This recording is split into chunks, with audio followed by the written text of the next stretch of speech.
PM Narendra Modi की मां हीराबेन के निधन से पूरे देश में शोक की लहर। उत्तराखंड में बीजेपी मुख्यालय में शोक सभा का हुआ आयोजन। बीजेपी प्रदेश अध्यक्ष समेत कई नेताओं ने दी श्रद्धांजलि।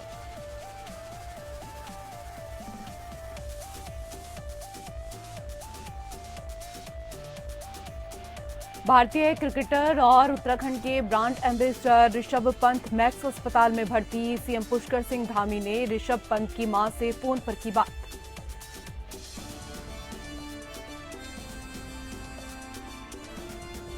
उत्तराखंड अधीनस्थ सेवा चयन आयोग ने स्नातक परीक्षा स्तरीय वन दरोगा सचिवालय रक्षक की परीक्षा दोबारा की रद्द। दोबारा होंगी ये सभी परीक्षाएं।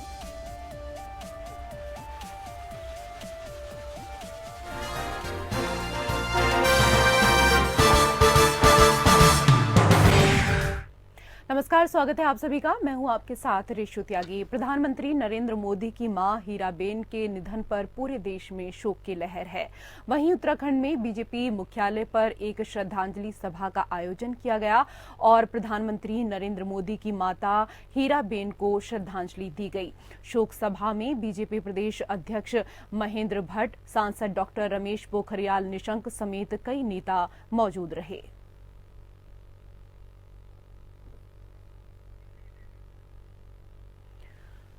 उत्तराखंड के सभी नेताओं ने प्रधानमंत्री नरेंद्र मोदी की मां हीराबेन को श्रद्धांजलि दी।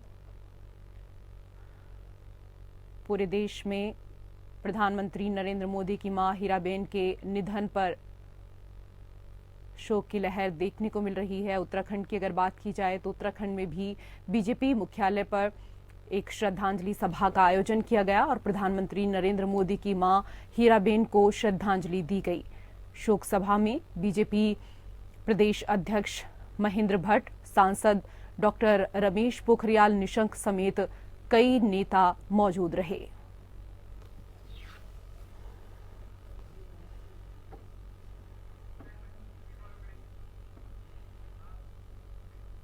उधर भारतीय क्रिकेटर और उत्तराखंड के ब्रांड एम्बेसडर ऋषभ पंत फिलहाल देहरादून के मैक्स हॉस्पिटल में भर्ती हैं। डॉक्टरों का पैनल लगातार उनकी जांच कर रहा है। मैक्स हॉस्पिटल के मेडिकल सुपरिटेंडेंट आशीष याग्निक के मुताबिक ऋषभ की स्थिति सामान्य है। वो लगातार डॉक्टरों से बातचीत भी कर रहे हैं। वहीं सीएम पुष्कर सिंह धामी ने ऋषभ की मां से फोन पर बातचीत की और अच्छे इलाज का भरोसा दिलाया है। सीएम धामी पहले ही बोल चुके हैं कि ऋषभ पंत के इलाज का सारा खर्च सरकार उठाएगी। उनसे बात कर ली है ना, अच्छा इलाज करेंगे, अच्छी चिकित्सा वगैरह सब अच्छा होगा। तो आप चिंता मत करिएगा, मेरी शुभकामनाएं हैं ना, जल्दी ठीक हो जाएगा, घबराइएगा नहीं। हाँ ठीक है माता जी, ठीक है। उधर उत्तराखंड अधीनस्थ सेवा चयन आयोग से बड़ी खबर सामने आई है।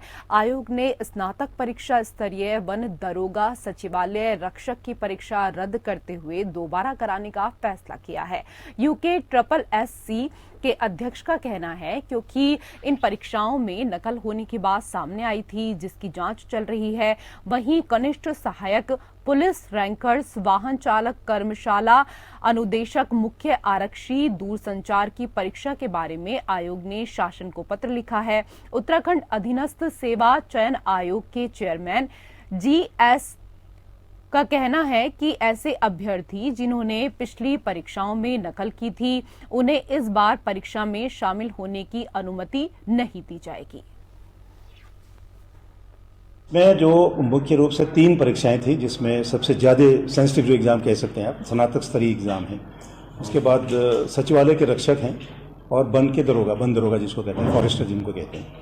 इनमें इस एग्ज़ाम में FIR हुई और इसमें करीब काफ़ी कैंडिडेट ऐसे हैं जिनको एग्ज़ाम से पहले पेपर दे दिया गया और उन्हें उसकी कोचिंग भी कराई उन लोगों ने।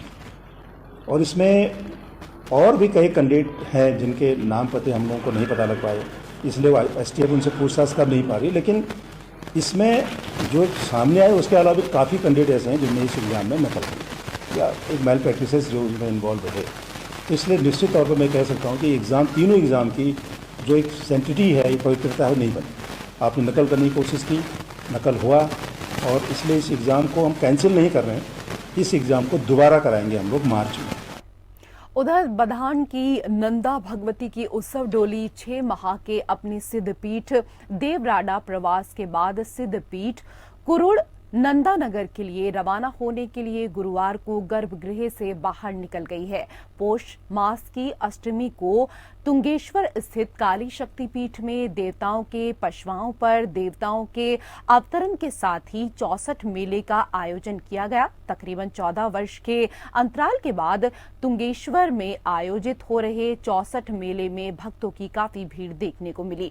वहीं मां नंदा देवी की करोड़ विदाई को और भी उत्सव के साथ मनाने के लिए तुंगेश्वर में सांस्कृतिक मेले का भी आयोजन किया गया। कार्यक्रम में थराली से बीजेपी विधायक ने इस सांस्कृतिक मेले में बतौर मुख्य अतिथि शिरकत की। वहीं इस धार्मिक और सांस्कृतिक मेले में लोक गायक सौरभ मैठाणी के भजनों और हेमा नेगी करासी की मनमोहक प्रस्तुतियों ने दर्शकों का मन मोह लिया। मां दक्षिण काली को मैं आज नमन करते हुए, वंदन करते हुए, बहुत अपार भीड़ यहाँ पर देखने को मिल रही है और मैं समझती हूँ काफी लंबे समय के बाद ये आयोजन यहाँ पर हो रहा है और माँ की कृपा है सब। और मैं समझता हूँ कि यहाँ पर मां नंदा का धाम भी है जहाँ 6 महीने माँ प्रवास करती है और दक्षिण काली का मंदिर तुंगेश्वर में है और आज बहुत अपार भीड़ यहाँ पर देखने को मिल रही है। 13-14 सालों के बाद ये आयोजन हो रहा है। मैं माँ दक्षिण काली से पूरे क्षेत्र के लोगों की सुख समृद्धि की कामना करता हूँ, मंगल कामना करता हूँ, सद्बुद्धि की कामना करता हूँ। ये यहाँ पे जो है कि जब से हम लोगों ने ये आयोजन का कार्यक्रम किया है उस समय से जो है कि हमारे माता भक्तों में बहुत ही ज्यादा उत्साह है। यहाँ पे जो है कि इन भक्तों का इतना ज्यादा उत्साह देखने को मिले कि हमारी जो है कि क्षेत्र में कमेटी भी हमारी बड़ी गदगद है अपने आप में कि हमें ये आयोजन पहले भी करना चाहिए था, लेकिन ये आज 14 साल बाद किया है। लेकिन ये बहुत जबरदस्त और एक बहुत ही अच्छे उससे हुआ है। ये जो यहाँ पर 64 मेला है इस साल जो है कि 2009 में लगा था और आज 14 वर्षों के बाद फिर दोबारा ये मेला यहाँ पर प्रारंभ हुआ है और इसके बाद आगे देखते हैं कब होगा। लेकिन इस साल बहुत ही अच्छा भीड़ जबरदस्त हुई है। सभी भक्तों की मनोकामना माँ पूर्ण करती है माँ काली माता। और यहाँ पर जो काली का जो यंत्र है उसकी यहाँ पर पूजा होती है और अष्टमी के दिन उसकी समापन किया जाता है। नवमी के दिन हवन करके देवी जो है अपने अगले पड़ाव के लिए जाती है। और उधर पहाड़ों में मौसम खराब होने के चलते ऊंचाई वाले स्थानों में हल्की बर्फबारी हुई है, जिसमें बद्रीनाथ धाम और औली में भी हल्की बर्फबारी हुई है। बर्फबारी के बाद नर नारायण, नीलकंठ, माणा सहित सतोपंत और चोटियां बर्फ से लद गई हैं। तो तस्वीरें इस वक्त आपके टीवी स्क्रीन पर हैं, जहां पर बर्फबारी हुई है। बद्रीनाथ धाम के बाहर चारों तरफ बर्फ की चादर देखने को मिल रही है। औली की अगर बात की जाए तो औली में भी कुछ यही हाल है और खास तौर पर इस दौरान बर्फबारी का आनंद लेने के लिए भी पर्यटक औली पहुंचते हैं। बड़ी संख्या में औली में इस दौरान पर्यटक पहुंचे हुए हैं।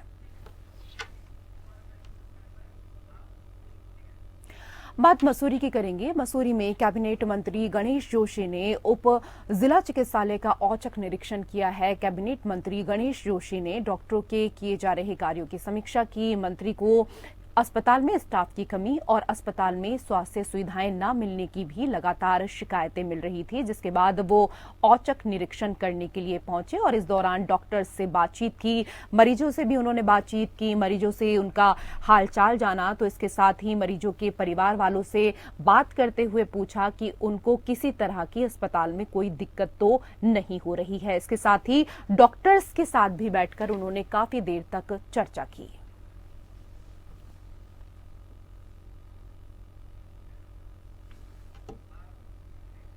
अब बात बागेश्वर की करेंगे। बागेश्वर के मंडल सेरा में इन दिनों पीने के पानी का संकट लगातार गहराया हुआ है। यहाँ के लिए बनी पेयजल योजना से रोजाना नया कनेक्शन जुड़ रहा है। इस कारण योजना से जुड़े पुराने लोगों को पानी नहीं मिल रहा है। लोगों ने इस पर आपत्ति जताई है। उन्होंने जल संस्थान नई पेयजल योजना बनने तक नए कनेक्शन बंद करने की मांग की है, ताकि योजना से जुड़े पुराने लोगों को समय पर पानी मिल सके। पानी की समस्या करीबन करीबन 2-3 साल से चलती आ रही है और पानी का जो पाइप का सेक्शन है वो 25 mm का है और उसमें 25 mm में इन्होंने 30-35 कनेक्शन दे रखे हैं। तो पानी एक दिन छोड़ के तो ये पानी देते हैं, उसमें भी रात के 12-1 बजे रात को पानी आता है। और क्या नाम जो कहते हैं तैतुआ का आतंक अलग हो रहा है। रात को महिलाएं इतने पाले में रात को यहाँ ये निकालने वाले रखे हैं, जगह जगह इन्होंने ये निकालने को आते हैं इतने पाले में। तो क्या जल संस्थान से आपने बात की इसके जल संस्थान से हम रोजाना बात करते रहते हैं, लिखित भी दे दिया उनसे, मौखिक भी, फोन पर भी बात करते हैं। तो कहते हैं भैया हमारे पास पैसे नहीं है, इसका सेक्शन बढ़ाओ, कहते हैं तो वो कहते हैं हमारे पास वो ही नहीं है, पैसा ही नहीं है। खबरों में आगे बढ़ेंगे, बात अल्मोड़ा की करेंगे। प्रदेश सरकार के महालेखाकार अल्मोड़ा के दौरे पर हैं। इस दौरान उन्होंने जिला कलेक्ट्रेट में जिले के विकास कार्यों से जुड़े विभागीय अधिकारियों के साथ बैठक की है, जिसमें उन्होंने विकास कार्यों में आने वाली दिक्कतों को लेकर चर्चा की और निर्माण कार्य में होने वाली दिक्कतों के समाधान के बारे में अधिकारियों से जानकारी ली, जिससे पॉलिसी बनाने में किसी तरह की कोई परेशानी न हो सके। वहीं कार्यों के क्रियान्वयन के लिए शासन स्तर पर जल्द ही कार्य किया जाएगा। इस दौरान ये सब चर्चाएं मुख्य बिंदु बनी रही। अल्मोड़ा जिले में चल रही विकास कार्यक्रमों का जिलाधिकारी महोदय से और क्षेत्र ये जो अधिकारीगण हैं जो इसके क्रियान्वयन में लगे हैं उनसे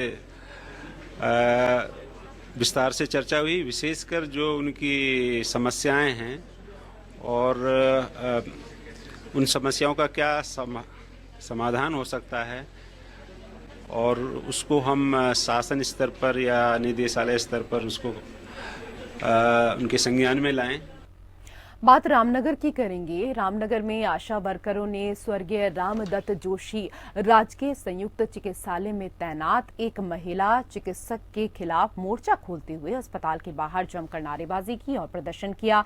आशा वर्कर यूनियन की जिलाध्यक्ष कमला बुधानी ने आरोप लगाते हुए कहा कि रामनगर का सरकारी अस्पताल जो कि पीपी मोड पर चल रहा है, उन्होंने बताया कि इस अस्पताल में तैनात महिला चिकित्सक ने गर्भवती महिलाओं आशा वर्करों के साथ अशोभनीय व्यवहार करने के साथ ही उनके सम्मान को भी ठेस पहुंचाई है। उनका आरोप था कि सरकार द्वारा जिस मकसद से आशा वर्करों की नियुक्ति की गई थी, उसके तहत सभी आशा वर्कर अपना कार्य करने के साथ ही सरकार की योजनाओं का प्रचार प्रसार कर रही हैं। हमारे हॉस्पिटल जो कि पीपीपी मोड में चलता है, उसके अंदर ही लैब भी मौजूद है और अल्ट्रासाउंड भी होते हैं, अल्ट्रासाउंड के डॉक्टर भी हैं।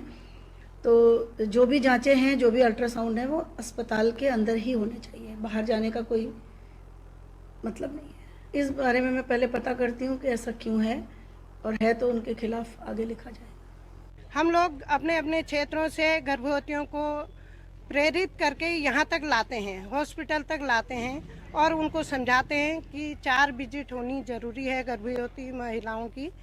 वो यहाँ तक आती हैं।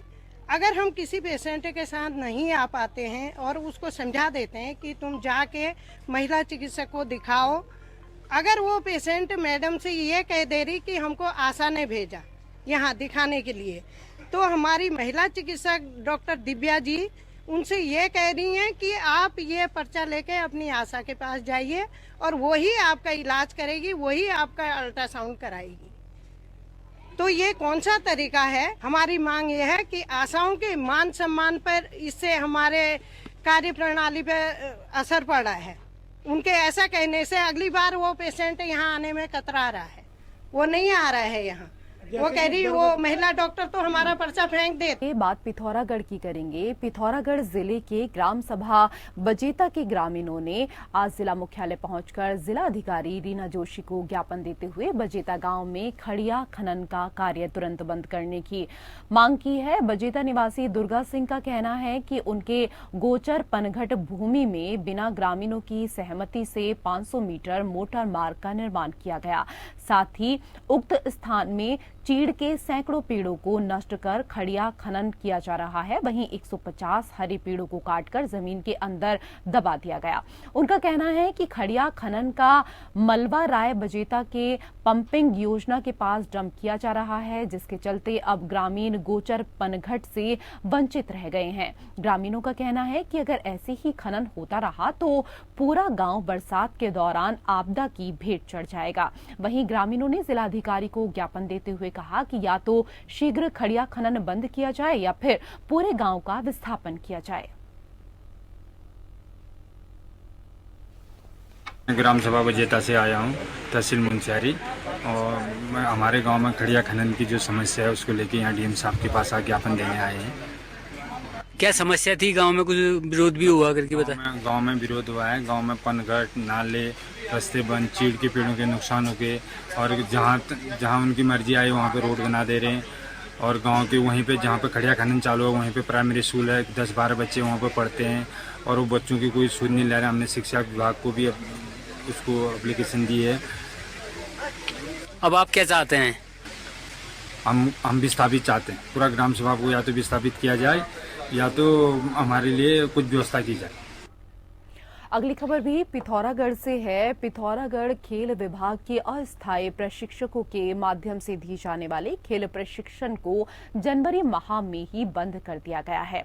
इस दौरान नाराज प्रशिक्षकों ने कलेक्ट्रेट पहुंचकर जिलाधिकारी को ज्ञापन देते हुए रोष व्यक्त किया। प्रशिक्षकों का कहना है कि खेल विभाग फरवरी से अप्रैल मार्च तक प्रशिक्षण का आयोजन कराता है। इस वर्ष बजट की कमी बताकर जनवरी माह में ही प्रशिक्षण बंद करा दिया गया, जिससे प्रशिक्षकों के समक्ष रोजगार का संकट खड़ा हो गया है।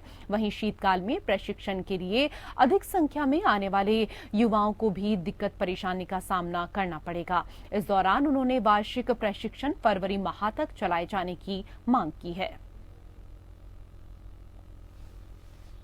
हम लोग यहाँ पर पूरी डिस्ट्रिक्ट के कोचेस इधर आए हैं। आज हम लोग की समस्या यह है कि अभी हम लोग को ये बोला जाता है खेल कार्य की तरफ से कि आपका जो कैंप है ये दिसंबर तक ही चलेगा और जनवरी से बंद हो जाएगा बोलते हैं।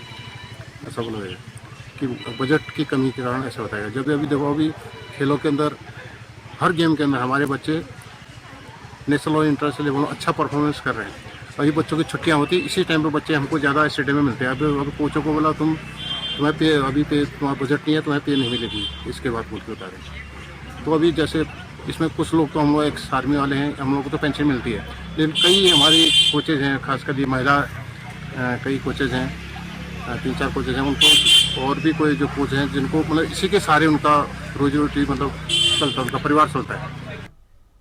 उधर दिनेशपुर थाना अंतर्गत कालीनगर गांव में अज्ञात कारणों के चलते लगी आग से एक परिवार का सारा सामान जलकर राख हो गया, जिससे मनी मोहन विश्वास के परिवार का लाखों रुपए का नुकसान हुआ है। पूरा परिवार घर पर ताला लगाकर अपने अपने काम से बाहर गया हुआ था। आग कैसे लगी किसी को पता नहीं चल पाया है। आसपास के लोगों ने घर से धुआं निकलता जब देखा तो आग पर काबू पाने की कोशिश की, लेकिन जैसे ही इलाके के लोगों ने आग बुझाने की कोशिश की तब तक जितना भी सामान घर में रखा हुआ था वो सब जलकर खाक हो चुका था। इनके घर पे कोई नहीं थे और कोई स्कूल वगैरह गए थे बच्चे और कोई मतलब कि कामकाज करने वाले बंदे हैं, सारे हैं घर के ही। तो अचानक लग गए आग और हमें बिल्कुल पता ही नहीं लगा। जैसा आग लगे फिर हम पड़ोसी सारे इकट्ठा होके जैसे तैसे बिल्कुल आग पहले तो आग इसमें बुझाने की कोशिश की है और आग बुझते बुझते सारा कुछ जल गए। क्या नुकसान हुआ है? जैसे वॉशिंग मशीन, फिर एक स्मार्टफोन भी थे बच्चे के मतलब कि पढ़ाई करने के लिए, वो भी मतलब कि जल के खाक हो गए और राशन पानी वगैरह सारा कुछ जल गया। हमें तो कुछ पता नहीं था। हम सुबह यानी जैसे हर रोज़ का होता है हम लोगों का, हम रोज़ ताला मार के जाते घर पे, तो आज भी गए थे वैसे। फिर हम लोग स्कूल जब पहुँचे तो करीबन ऐसे 12 बजे के लमसम हमें पता चला कि घर पे आग लगी है। तो हम स्कूल से फिर मैम को बोल के हम स्कूल से घर आए, फिर आके देखे तो ऐसा यहाँ पे ये हो चुका है ये हादसा। तो इसमें हमारा बहुत कुछ नुकसान हुआ है। जैसे वॉशिंग मशीन था हमारा, फिर बहुत कुछ सामान था, राशन था, कपड़ा था, हमारा एक फ़ोन था जो हमें स्कूल से दिया गया था। ऐसे बहुत सारे सामान हमारे जो है जल के खराब हो चुके हैं। सब स्कूल चले गए और सब वो काम पे चले गए थे। मेरे जेठ की घर है ये, मेरा घर उधर है। मैं भी घास काटने चली गई थी, घर पे कोई भी नहीं था। उस समय पे घर पे ताला लगा हुआ था, उसके बाद ऐसा हो गया हादसा। क्या क्या नुकसान हुआ है? सब कुछ नुकसान हो गया, वॉशिंग मशीन था, चावल उवल सब कुछ, राशन वाशन सब कुछ वही था, कुर्सी वगैरह था, मोबाइल था, जो बच्चे लोग पढ़ते थे मोदी सरकार ने दिया था 12,000 का मोबाइल, वो भी था, वो भी जल गया सब कुछ। पैसा भी था 1,000 रुपये, 1,000 नगद था, वो भी जल गया। प्रशासन से क्या मांग करते हैं आप? हम मांग करते हैं जल्दी से जल्द उनका नुकसान जो हुआ है वो कर दे पूरा, यही मांग करेंगे। अब बात पौड़ी की करेंगे। पौड़ी में फर्जी सीआईएसएफ जवान बनकर ठगी करने वाले एक अभियुक्त को पौड़ी पुलिस ने हरियाणा से गिरफ्तार कर लिया है। आरोप है कि अभियुक्त परवेज ने अपनी पहचान को छिपाकर खुद को सुमित कुमार बताते हुए सीआईएसएफ का जवान बताया और पैठानी क्षेत्र में एक परिवार को फोन पर गुमराह कर 4.5 लाख की ठगी कर डाली, जिसकी प्राथमिकी ठगी के जाल से फंसने वाले परिवार ने पुलिस थाने में दर्ज करवाई थी। ठगी का शिकार हुए परिवार ने पुलिस को बताया कि उन्हें फर्नीचर का विज्ञापन सोशल मीडिया पर नजर आया, जिसमें एक फोन नंबर भी था, जिस पर फोन करने पर शातिर अभियुक्त ने परिवार को बताया कि वो सीआईएसएफ में नौकरी करता था।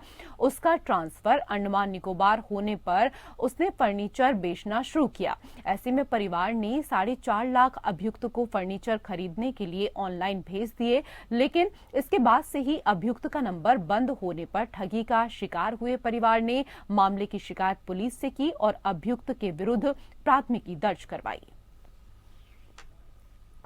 अक्टूबर माह में थाना पैठानी में महिला द्वारा तहरीर दी गई थी कि उनके साथ धोखाधड़ी हुई है। फेसबुक के माध्यम से उन्हें एक नंबर प्राप्त हुआ था जिससे संपर्क किया था उन्होंने फर्नीचर खरीदने को लेकर, और लगभग 4.5 लाख रुपए जो है वो उनके द्वारा उसके अकाउंट में ट्रांसफर करवाए थे। उस बंदे ने अपने आप को सीआईएसएफ का कर्मी भी बताया था और महिला का फेथ जनरेट किया था। उसके बाद जो है वो नंबर स्विच ऑफ हो गया, दबिश दी जा रही थी और यह लगातार फरार चल रहा था। इसके खिलाफ जो है अभियुक्त के खिलाफ 5,000 का इनाम भी घोषित किया गया था।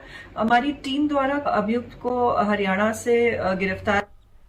उधर अल्मोड़ा जिले के विकास खंड सल्ट के हरिदत्त वैद्य सामुदायिक स्वास्थ्य केंद्र देवायल ने भी कोरोना की तीसरी लहर को लेकर अपनी तैयारी पूरी कर ली है। वैक्सीनेशन और सैंपलिंग बढ़ा दी गई है।